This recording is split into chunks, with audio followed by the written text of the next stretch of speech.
Hello everyone, welcome back to my channel Paisa Gyan. जैसा कि पहली वीडियो में हमने ये जाना कि कौन से डिफेंस स्टॉक्स हैं जिनमें अच्छा पैसा बन सकता है। अब इस वीडियो में हम बात करेंगे नेक्स्ट बिग थीम की, आफ्टर डिफेंस, जिसकी रैली अभी बाकी है। लेकिन उससे पहले ये जानेंगे कि रिटेल इन्वेस्टर्स स्टॉक मार्केट से पैसा क्यों नहीं बना पाते हैं। रिटेल इन्वेस्टर्स की सबसे बड़ी गलती, अक्सर रिटेल इन्वेस्टर्स ग्रीड की वजह से बाय करते हैं और पैनिक या फेयर में सेल करते हैं। यह उनकी सबसे बड़ी गलती है। जब किसी सेक्टर में रैली आती है, जैसे अभी रिसेंट में डिफेंस सेक्टर में हुआ था, तो प्राइसेस ऊपर जा रहे होते हैं। इसे देखकर रिटेल इन्वेस्टर्स ग्रीड में आ जाते हैं और प्राइस ऑलरेडी बढ़ चुका होता है, तब जाकर खरीदारी यानी बाइंग करते हैं। वो कभी खुद से ये सवाल नहीं पूछते, ये रैली क्यों हो रही है, इस रैली के पीछे कौन से डेवलपमेंट्स हैं जो उस सेक्टर को फ़ायदा पहुंचा सकते हैं। जो डेवलपमेंट्स हो रहे हैं, क्या उस पूरे सेक्टर में काम करने वाली सारी कंपनीज को फ़ायदा मिलेगा या कुछ ही कंपनीज को। Fake versus real winners. अगर कोई अंडरलाइंग वैल्यू नहीं समझेगा, तो वो असली विनर्स और नकली विनर्स या फैंसी नेम्स के बीच फ़र्क नहीं कर पाएगा। जब भी किसी सेक्टर में रैली होती है, तो अच्छे स्टॉक्स और बुरे स्टॉक्स, हर किसी स्टॉक में रैली होती है। बुरे स्टॉक्स का ऊपर जाना सिर्फ रेंटल फ्रेंजी या ब्लाइंड बाइंग की वजह से होता है। जब ये एक्साइटमेंट कूल ऑफ हो जाता है और लोग प्रॉफिट बुक करने लगते हैं, तब ऐसे इन्वेस्टर्स को रियलिटी चेक मिलता है। सिर्फ रियल वैल्यू वाले स्टॉक्स ही सस्टेन कर पाते हैं, जबकि नकली वाले क्रैश हो जाते हैं। अगर हम रियल एस्टेट सेक्टर का एग्जाम्पल लें, तो ये बिल्कुल अभी रियल एस्टेट सेक्टर में हो रहा है। कुछ टाइम पहले आरबीआई ने इंटरेस्ट रेट्स कट किए, जिससे होम लोन सस्ते होने चाहिए थे। इसी वजह से रियल एस्टेट के स्टॉक्स राइज पर हैं। पिछले लो से real estate sector almost 26 to 30% ऊपर है। ये आरबीआई के इंटरेस्ट रेट कट करने से पहले ही बढ़ रहा था, क्योंकि स्मार्ट इन्वेस्टर्स एंटिसिपेट कर रहे थे कि रेट्स कट होंगे। उन्होंने तब पोजीशन बनाई जब ये न्यूज़ आई ही नहीं थी और प्राइस में फैक्टर नहीं हुआ था, यानी उन्होंने buy the rumour and sell the news की स्ट्रेटेजी फॉलो की। लेकिन इसका ये मतलब नहीं है कि अब इसमें पोटेंशियल नहीं बचा। अगर फ्यूचर्स में आरबीआई के रेट कट से रियल एस्टेट कंपनीज के प्रॉफिट्स बढ़ेंगे, तो और भी पोटेंशियल हो सकता है। लेकिन उसका फ़ायदा लेने के लिए ये समझना ज़रूरी है कि अंडरलाइंग डेवलपमेंट्स से कौन सी कंपनीज को सच में फ़ायदा मिलेगा, ताकि आप सही स्टॉक्स पिक कर पाओ। Practical investing tips for real estate. हमारे एक स्टूडेंट हैं जो खुद रियल एस्टेट बिजनेस में हैं।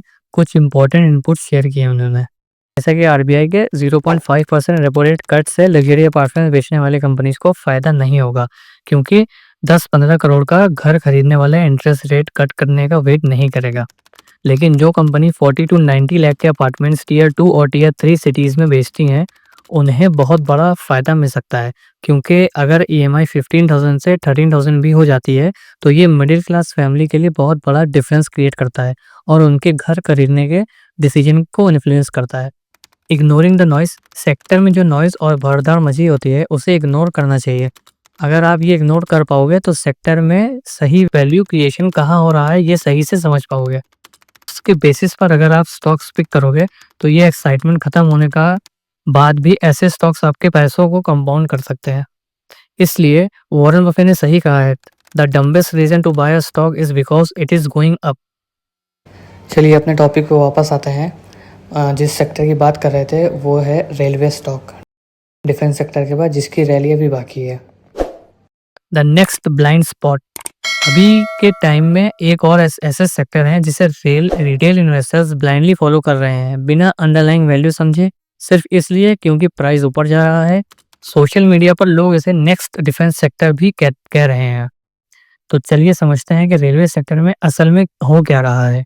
रेलवे सेक्टर में रैली के रीजंस। रेलवे सेक्टर में रैली के रीजंस हैं न्यू ऑर्डर्स। पिछले कुछ टाइम से रेलवे कंपनीज का ऑर्डर्स मिल रहे थे, लेकिन अब फिर से ऑर्डर्स मिलना शुरू हो गया है।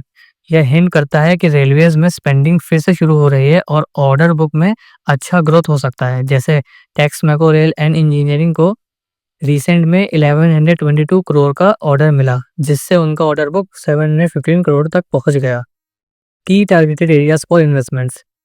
अभी रेलवे में investment rolling stocks, multi tracking work, electrification, passenger amenities और हाई स्पीड रेल जैसे एरियाज में किया जा रहा है।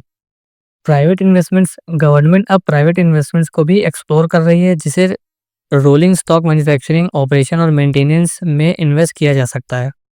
रेलवे एंसिलरी कंपनीज के लिए अपॉर्चुनिटीज़।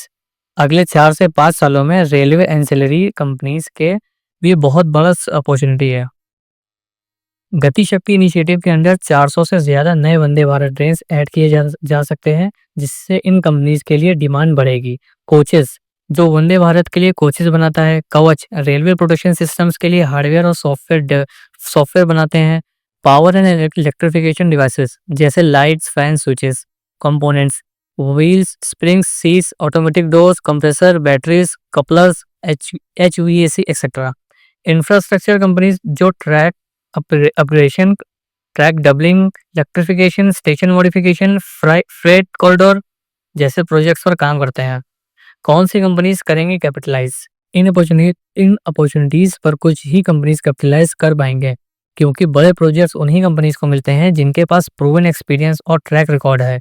अगर आप इमर्जिंग कंपनीज में हायर रिटर्न्स के लिए इन्वेस्ट करना चाहते हैं, तो आप उन्हें एनालाइज कर सकते हैं जिन्हें रेलवे के छोटे छोटे प्रोजेक्ट्स मिल रहे हैं और उन प्रोजेक्ट्स के मिलने की फ्रीक्वेंसी बढ़ रही है।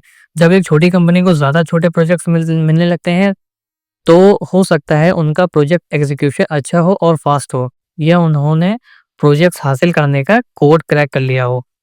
जब ऐसे कंपनीज को बड़े प्रोजेक्ट्स मिलेंगे, तो उनका साइज, सेल्स, प्रॉफिट है और स्टॉक प्राइस भी बढ़ेगा। वैल्यूएशन कंसर्न्स इन रेलवे स्टॉक्स। रेलवे सेक्टर में अभी वैल्यूएशंस को लेकर एक्सट्रीमली कॉशियस रहना चाहिए। जब सेक्टर में फ्रेंजी आता है, तो अच्छे स्टॉक्स और बुरे स्टॉक्स दोनों ऊपर जाते हैं, लेकिन जब फ्रेंजी खत्म होता है, तो सिर्फ अच्छे स्टॉक्स ही सस्टेन कर पाते हैं और बुरे स्टॉक्स क्रैश हो जाते हैं। इसलिए वैल्यूएशन एक प्रेसिंग मैटर है। कोटक के एनालिस्ट ने भी बताया है कि रेलवे स्टॉक्स में फंडामेंटल्स से ह्यूज डिस्कनेक्ट है। करंट टाइम में हर रेलवे स्टॉक का वैल्यूएशन बढ़ रहा है, लेकिन ग्रोथ कुछ ही कंपनीज में है, सभी में नहीं है। For example, IRCON international. IRCON international एक रेलवे कंस्ट्रक्शन कंपनी है। कंस्ट्रक्शन के नाम में मार्च क्वार्टर, समर में काम सबसे ज्यादा होता है, जिससे सेल्स भी सबसे ज्यादा होती हैं, और बारिश के मौसम में काम स्लो हो जाता है। डेटा को ईयर ऑन ईयर बेसिस पर कंपेयर करना चाहिए, जैसे मार्च 2025 के सेल्स मार्च 2024 के सेल्स से कम है, यानी सेल्स में डी ग्रोथ है, प्रॉफिट्स में भी नेगेटिव ग्रोथ है। नेक्स्ट एग्जांपल, रेल विकास निगम लिमिटेड, आरवीएनएल। आरवीएनएल का भी स्टोरी सेम है। मार्च क्वार्टर इनका बेस्ट क्वार्टर होता है। मार्च 2025 में सेल्स और प्रॉफिट्स लास्ट ईयर के सेम क्वार्टर के कंपैरिजन में डी ग्रोथ दिखा रहे हैं। इसका स्टॉक पीई अराउंड 67.2 है।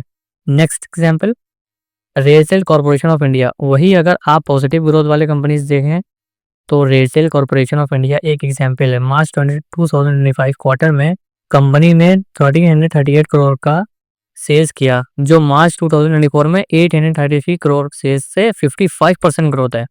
प्रॉफिट्स में भी 45% ग्रोथ है। Why high valuation for no growth companies?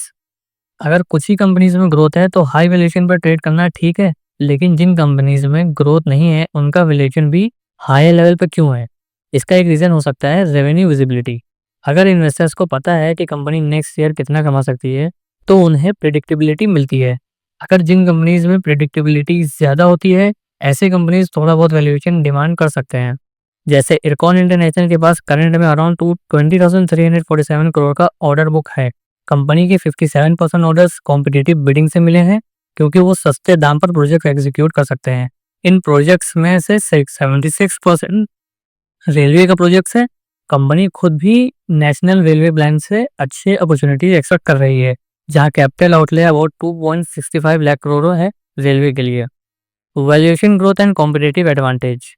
Valuation is directly proportional to growth, और कुछ केसेस में कॉम्पिटिटिव एडवांटेज पर भी डिपेंड कर सकता है। जैसे अगर किसी कंपनी की एग्जीक्यूशन कैपेबिलिटीज बहुत अच्छी हैं, जो एक बड़े ऑर्डर बुक में ट्रांसलेट हो रही हैं, जिससे इरकॉन के केस में, तो वो हाई वैल्यूएशन जस्टिफाई कर सकता है। लेकिन हर कंपनीज के पास ऐसा कॉम्पिटिटिव एडवांटेज नहीं होता। जो रेलवे की बाकी कंपनीज हैं, अगर उनका वैल्यूएशन अभी बहुत ज़्यादा है, तो इस वैल्यूएशन को वो सिर्फ ग्रोथ के जरिए ही जस्टिफाई कर सकते हैं। अगर कोई कंपनी ज़्यादा प्रॉफिट ग्रोथ या ईपीएस ग्रोथ दिखा रहा है, तो वो अपना हायर वैल्यूएशन या पीई रेशियो जस्टिफाई कर पाते हैं। टफ मार्केट कंडीशंस में भी थोड़ा बहुत करेक्शन होकर या अपने वैल्यूएशन सस्टेन करते हैं। लेकिन जिन कंपनीज के प्रॉफिट्स और ईपीएस में ग्रोथ नहीं है, उन्हें लोअर वैल्यूएशन या लोअर पीई पर ट्रेड करना चाहिए। अगर सेक्टर रैली की वजह से वो भी हायर वैल्यूएशन पर ट्रेड कर रहे हैं, तो जब मार्केट की कंडीशन खराब होगी या फ्रेंजी खत्म होगा, तब ऐसे स्टॉक्स बुरी तरह से क्रैश हो जाएंगे और अपनी वैल्यू सस्टेन नहीं कर पाएंगे। नेक्स्ट टॉपिक हमारा है कंपनीज को एनालाइज कैसे करें। कंपनीज को एनालाइज करने का प्रोसेस सिंपल है।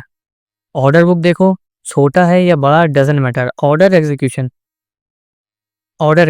कंपनी 6 महीने या साल भर में कितने ऑर्डर्स एग्जीक्यूट कर सकती है। Sales, margins, profits calculations.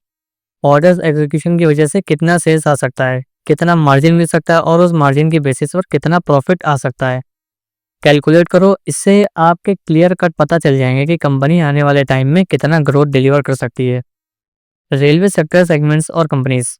Railways में अलग अलग सेगमेंट्स हैं और हर सेगमेंट में कुछ स्पेसिफिक कंपनीज काम करती हैं। कोचेस, जैसे कि coaches Titagarh wagons, Jupiter wagons, RK forgings, टेक्स मैगोरेल इंजीनियरिंग बनाते हैं। इंजन्स, बीएचईएल, भेल, सीमेंस, जीईटीएनडी, बीईएमएल बनाते हैं। बियरिंग्स, टिमकेन बनाती है। कंप्रेसर्स, एलजी इक्विपमेंट्स बनाते हैं। कंडक्टर्स, अपार इंडस्ट्रीज बनाती है। Generators, TD power systems. Wheels and tracks, SAIL, Bharat forge, Ramkrishna forgings, Hilton metals बनाते हैं। Cables for connectivity, Paramount communications, DP wires, KEI industries हो गई। पावर सिस्टम्स कौन बनाता है, ABB India, Hitachi energy, LG equipments, TD power systems, Apar industries. Communication and security systems कौन बनाते हैं, RailTel corporation, HBL power. And project execution and EPC contracts कौन बनाते हैं, आरवीएनएल, इरकॉन इंटरनेशनल। फाइनेंसिंग कौन देखता है, आईआरएफसी। डिजाइन एंड इंफ्रास्ट्रक्चर कौन करता है, rights, IRCON international. Ticketing, food and water supply कौन देखता है, आईआरसीटीसी। आईआरसीटीसी की पोजीशन, इन सब सेगमेंट्स में आईआरसीटीसी को फायदा सबसे एंड में मिल सकता है। आईआरसीटीसी कतार के बहुत एंड में खड़ा है। सबसे पहले कॉन्ट्रैक्ट मिलने वाली कंपनीज को पैसे मिलते हैं, फिर फाइनेंसिंग प्रोवाइड करने वाली को, फिर एंजिलरीज और कंपोनेंट्स प्रोवाइड करने वाली को, और उसके बाद एग्जीक्यूशन करने वाली कंपनी को। इन सबका नंबर खत्म होने के बाद एंड में नंबर आता है आईआरसीटीसी का, क्योंकि जब ट्रेन बनकर तैयार हो जाती है और पैसेंजर्स के लिए अवेलेबल होती है, तभी लोग टिकट बुक कर सकते हैं और आईआरसीटीसी उससे पैसे कमा सकता है। आई होप आज का वीडियो आपको इन्फॉर्मेटिव लगा होगा। अगर आप प्रैक्टिकल इन्वेस्टिंग सीखना चाहते हैं तो आप हमारी मेंबर कम्युनिटी ज्वाइन कर सकते हैं, और अगर आप ऐसे क्वालिटी कंटेंट को अप्रिशिएट करना चाहते हैं तो वीडियो को लाइक ज़रूर करें और कमेंट्स में एक सिंपल थैंक यू लिख सकते हैं।